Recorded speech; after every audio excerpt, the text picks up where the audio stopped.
Most theories for the great crime decline that swept across nearly every major American city over the last 25 years have focused on the would-be criminals. Their lives changed in many ways starting in the 1990s. Strict new policing tactics kept closer on them. Mass incarceration locked them up in growing numbers. The crack epidemic that ensnared many began to recede. Even the more unorthodox theories around the rise of abortion, the reduction in lead, or the spread of ADHD medication, have argued that larger shifts in society altered the behavior and existence of potential criminals. But none of these explanations have paid much attention to the communities where violence plummeted the most. New research suggests that people there were working hard, with little credit, to address the problem themselves. Local non-profit groups that responded to the violence by cleaning streets, building playgrounds, mentoring children and employing young men had a real effect on the crime rate. That's what Patrick Sharkey, a sociologist at New York University, argues in a new study in a forthcoming book. Mr. Sharkey doesn't contend that community groups alone drove the national decline in crime, but rather that their impact is a major missing piece. This was a part that has been completely overlooked and ignored in national debates over the crime drop, he said.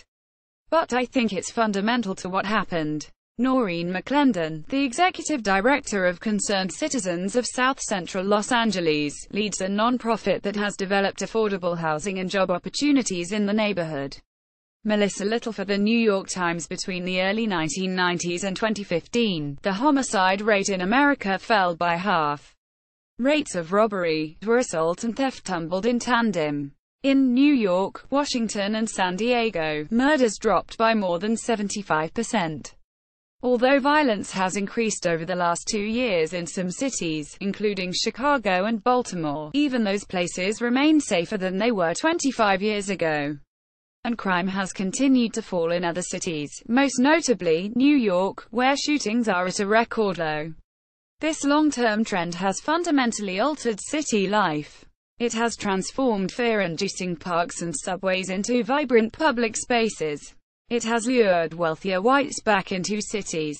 It has raised the life expectancies of black men. And even in an age of widening urban inequality, it has meant that the daily lives of the most disadvantaged are less dangerous now than they were a generation ago.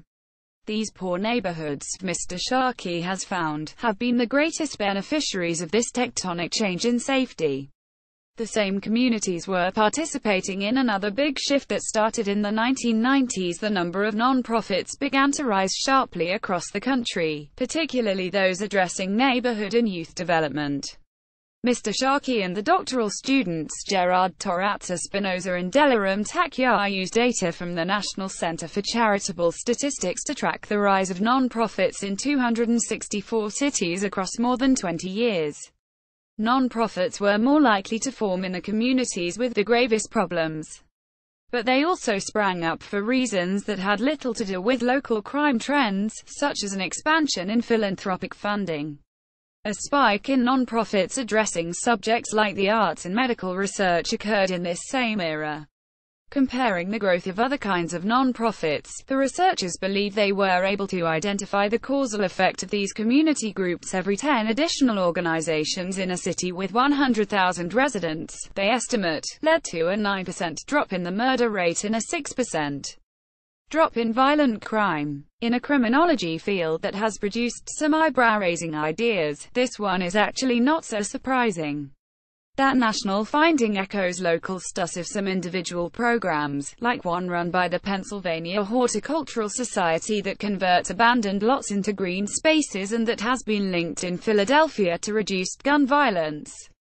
The research also affirms some of the tenets of community policing, that neighborhoods are vital to policing themselves, and that they can address the complex roots of violence in ways that fall beyond traditional police work.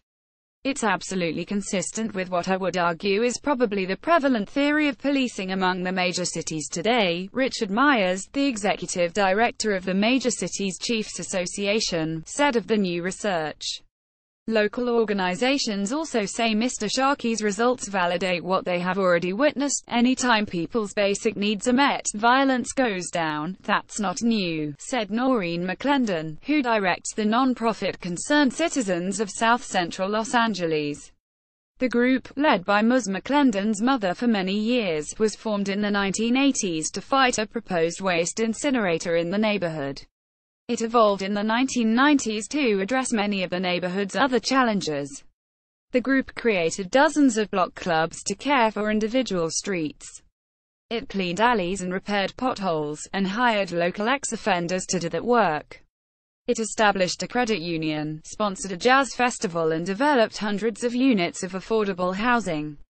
The Concerned Citizens of South Central Los Angeles developed a senior center in the neighborhood. A resident, Jesse Scott, gave Ms. McClendon a hug. Melissa Little for the New York Times. During a time of major disinvestment in cities, and severe cuts in federal support for urban programs, residents of the neighborhood believed no one else was coming to help. Nobody, Ms. McClendon said. And if the group had not done this work itself, there would have been a lot more death, she said, between violence amongst people, violence from police brutality, just drugs. Many similar groups did not explicitly think of what they were doing as violence prevention. But in creating playgrounds, they enabled parents to better monitor their children. In connecting neighbors, they improved the capacity of residents to control their streets. In forming after-school programs, they offered alternatives to crime. In the East Lake neighborhood of Atlanta, the crime rate in the mid-1990s was 18 times the national average. The drug market in the neighborhood was estimated to be doing $35 million in business a year. There hadn't been a new building permit issued in the neighborhood in nearly 3 decades, a sign of how little anyone had invested in the community other than to buy drugs there. Then the newly formed East Lake Foundation developed new mixed-income housing to replace a decaying public housing project. It started a golf program for neighborhood children on a nearby but long-deteriorating golf course.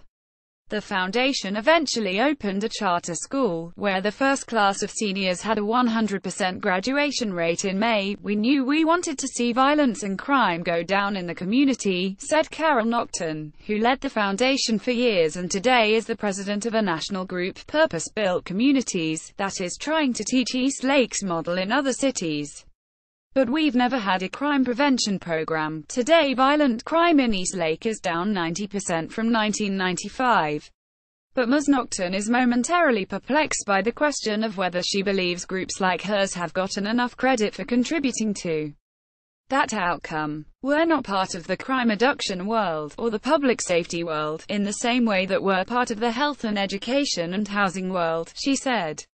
It never occurred to us that we're not getting the credit, because we don't even know that world is out there. The lesson in that response, and in Mr. Sharkey's work, that effective crime prevention doesn't necessarily look like stop and frisk, or hotspot policing, or mass incarceration, is particularly relevant today as cities rethink policing. A lot of these communities were in despair because they needed resources, said Robert Sampson, a sociologist at Harvard who has studied Chicago neighborhoods damaged by violence.